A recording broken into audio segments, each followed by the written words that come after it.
CID crime પાસેથી મળતી માહિતી મુજબ સુરતના ઘોડદો રોડ કોટક બેંકની નજીક લક્ષ્મી વિલાસ કોમ્પ્લેક્સ ફ્લેટ નંબર 402માં રહેતા 47 વર્ષીય આઝાદભાઈ ચતુરભાઈ રામોલિયા હાંસોડ ખાતે ઇગ્નેસ પ્રાઇવેટ લિમિટેડ નામની કંપની ધરાવે છે. સાથે ખેતીકામ પણ કરે છે.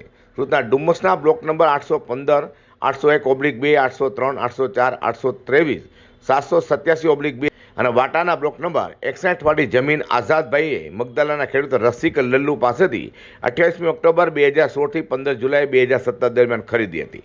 હાલ તમામ જમીનો તેમના અને તેમની પત્ની જ્યોત્સનાબેનના નામે છે.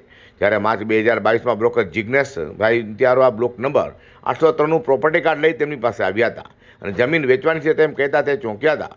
પોતાની જ માલિકીની જમીનો પ્રોપર્ટી કાર્ડ હોય તે અંગે આઝાદભાઈએ રેવન્યુ રેકર્ડની ઓનલાઈન વેબસાઇટ ઉપર ચેક કર્યું તો તેમના તમામ સર્વે નંબરની જમીનમાં અલગ અલગ વ્યક્તિઓના નામે બોગસ પ્રોપર્ટી કાર્ડ બનેલા હતા.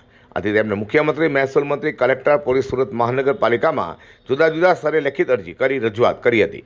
જોકે તેમને ક્યાંય ન્યાય મળ્યો નહોતો. આથી તેમણે 24 જૂન 2024ના રોજ સીઆઈડી ક્રાઇમમાં આ બાબતની અરજી કરતા ત્યાંથી તપાસ કરતા ખુલાસો થયો હતો કે આઝાદભાઈ કે તેમના પરિવારજનોએ ક્યારેય પ્રોપર્ટી કાર્ડ મેળવવા અરજી કરી નહોતી. છતાં તેમની જમીનમાં આશરે 135 જેટલા અલગ અલગ ક્ષેત્રફળ મુજબ અલગ અલગ નામથી પ્રોપર્ટી કાર્ડ બન્યા છે.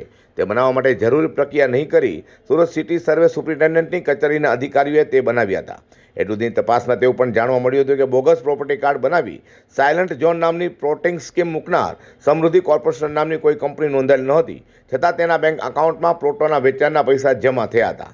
આઝાદભાઈની સર્વે નંબર 823 વાળી જમીન નવી શરતની હોવા છતાં તેઓ સરકારમાં જરૂરી પ્રીમિયમ નહીં ભરી સરકાર સાથે પણ છેતરપિંડી કરનાર સમૃદ્ધિ કોર્પોરેશનમાં ભાગીદારોએ પ્રોપર્ટી કાર્ડમાં જે જુદા જુદા હુકમો દર્શાવ્યા હતા તે પણ જે તે કચેરીના ન હતા. ઉપરાંત સુરત મહાનગરપાલિકામાં પણ સાયલન્ટ ઝોન નામનો કોઈ પ્રોજેક્ટ નોંધાયેલો નહોતો. આ તમામ હકીકતોના આધારે સીઆઈડી ક્રાઇમ સુરત ઝોને ગત સુરત સિટી સર્વે સુપ્રિન્ટેન્ડન્ટના તત્કાલીન અધિકારી કાના પોસલાભાઈ ગામિત, અનંત ડાયા પટેલ, ડેટા એન્ટ્રી કરનાર કર્મચારી, સમૃદ્ધિ કોર્પોરેશનના તમામ ભાગીદારો જેમાં નરેશ નેમચંદ શાહ, મનહર મુરજી કાકડિયા, લોકનાથ નોરેન્દ્રમલ ગંભીર, જયપ્રકાશ ખાનચંદ આસવાની સહિતનાઓ વિરુદ્ધ છેતરપિંડી અને બોગસ દસ્તાવેજો અંગેનો ગુનો નોંધ્યો છે. વધુ તપાસ પીઆઈપીબી સંઘાણી કરી રહ્યા છે.